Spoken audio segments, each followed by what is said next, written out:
Roi des matchs nuls dans ce championnat national. Châteauroux en compte 5 en cette journée.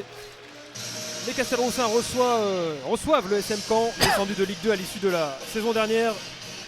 Une équipe aussi à l'aise dans cet exercice avec 4 scores de parité depuis le début du mois d'août. On va faire un petit point rapide sur les compositions, à commencer par les receveurs, la Berrichonne de Châteauroux. On retrouve le 4-3-3 cher à Valentin Guichard avec une défense à 4 inchangée, Goncalves à gauche, une charnière centrale composée de Magassa et Djibril Diarra, Kouembo à droite, un milieu à 3 composé de Dembélé, Bouaoun et Tamba, Mpinda, et puis le trio offensif il sera composé de Théo Trinquer, Loïc Pican et Zakouani à droite.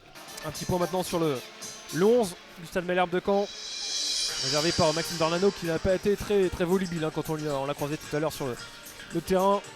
Donc on a dû déduire un petit peu ce qu'il a voulu mettre en place ce soir.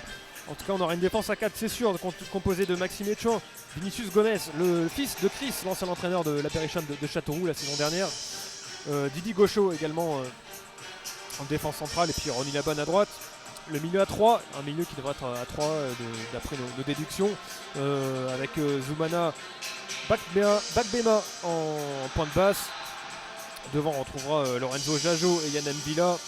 Et puis Ivan Botelia, le meilleur buteur de ce club, sera à la pointe de cette attaque.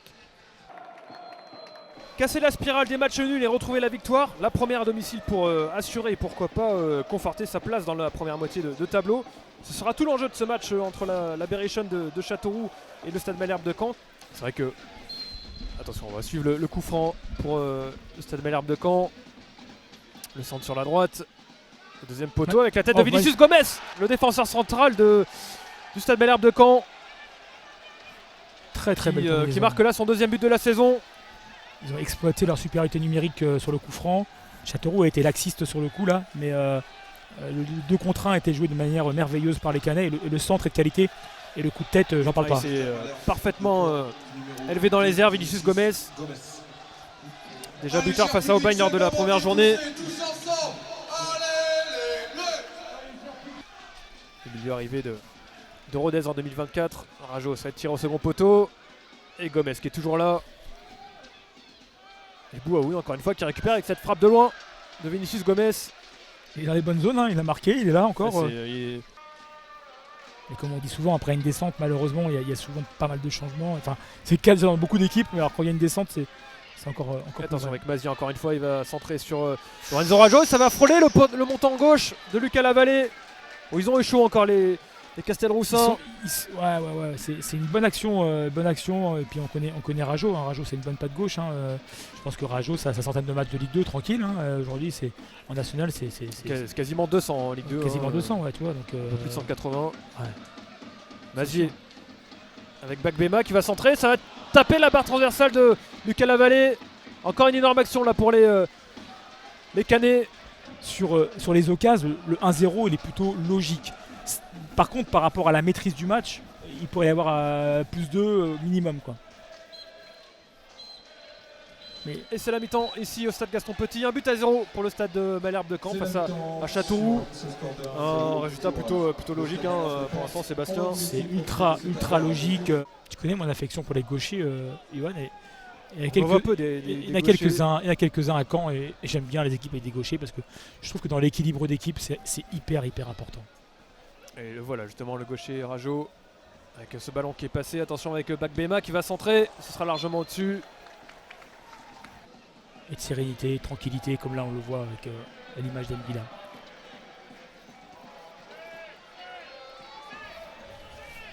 On voit quelle est l'expérience canaise, la bonne.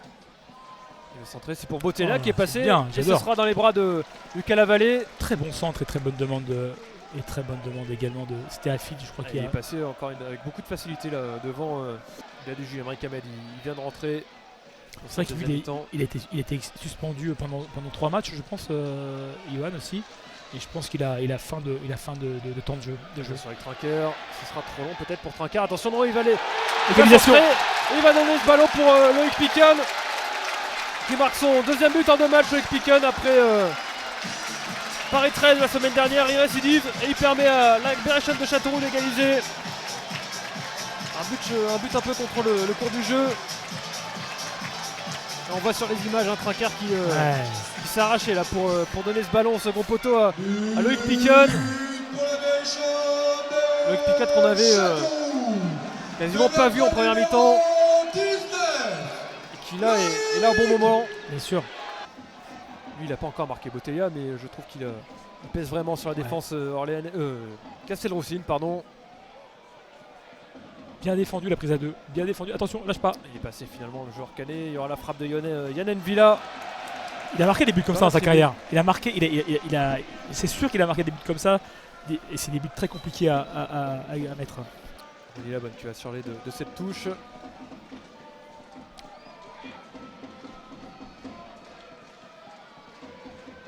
Bouaoun. Elle est bonne, elle est bonne, elle est bonne, elle est bonne. Il va être face au gardien, il va la donner à Amadou Konaté qui va marquer dès son entrée en jeu. Amadou Konaté, 2-1 pour la Berrichonne de Châteauroux. Ici à Gaston Petit, quelle entrée en matière pour Amadou Konaté qui marque son premier but de la saison. Le Malien. Et pour une fois, le cours du match s'inverse en faveur de Châteauroux dans cette saison. Le temps est encore long, il reste un peu c'est incroyable le foot, il est incroyable. Mais c'était sûr, enfin c'était sûr, c'est pas sûr, mais il était sûr qu'il y aurait une réaction de Châteauroux en deuxième mi-temps. Le coup franc d'Ali Amar. Oh, attention avec cette tête, ça va passer à côté des buts de Lucas Lavallée. Et c'est vrai que les résultats de la Berrichonne ont été très bons à l'extérieur, parce que je pense qu'il n'y a aucune défaite. La deuxième mi-temps, il n'y a pas beaucoup de réactions par rapport au match. C'était normalement une équipe plus à sa portée, la Berrichonne de Châteauroux. Ouais. Et pour l'instant, attention avec ce ballon qui tourne à la surface de réparation. Super centre. Ouh là là, c'était chaud là pour super Tony centre Andrea. de Nock. Le numéro 10, le voilà. Et c'est passé pour la Berrichonne de Châteauroux avec Emre Kamed. Très intéressant à jouer. Emre Kamed, il va la tenter de loin. Pourquoi pas. Sans inquiéter Mandrea. Pourquoi pas. Donner le tout pour le tout ce soir. Nandouillet, la déviation.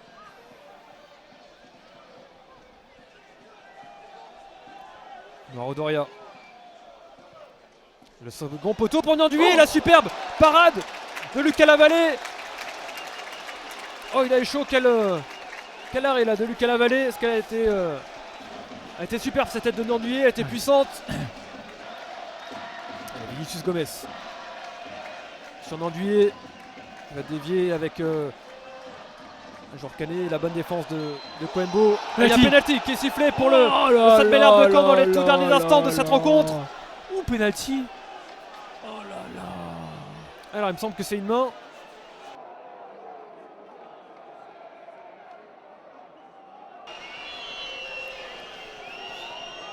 Le penalty qui va être tiré et ça va être stoppé par Lucas Lavallée. Et finalement incroyable. Incroyable.